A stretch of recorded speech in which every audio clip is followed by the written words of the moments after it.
手肘相碰，热情迎接副总统赖清德和美国特使团深度交流台海以及国际情势，充分展现高度。而赖清德更被认为是民进党2024可能人选，不过国民党潜在对手也不容小觑。新北市长侯友宜倾全力拼市政，过去一直被视为2024国民党热门人选，但若真的和赖清德 PK， 却声势落后。因为最新的看好度排行，原本去年仍是第2名的赖清德，今年直接超越侯友宜拿下冠军。假使2024和侯友宜捉对厮杀，赖清德也些微领先。就算蓝营推派郭台铭，赖清德也同样胜出。赖副总统在很多表现上面，包含前一段时间代表总统出访，在公投时期这样全台的助讲我相信都得到非常多民众的肯定。民进党立委点出关键，但不止蓝绿对决有一面，若是沙卡都，赖清德更是碾压群雄。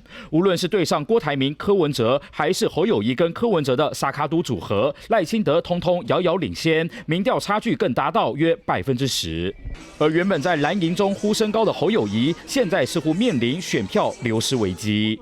毕竟看看支持侯友宜选2024的国民党以及泛蓝选民，短短4个月就分别少了13%跟8%，下滑幅度相当惊人。关键在于深蓝群起反对他。侯友宜从韩国瑜选总统到今年公投，都跟国民党不同调。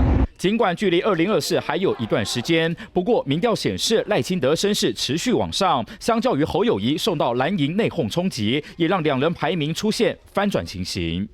3立新闻黄大鹏、周凯台北报道。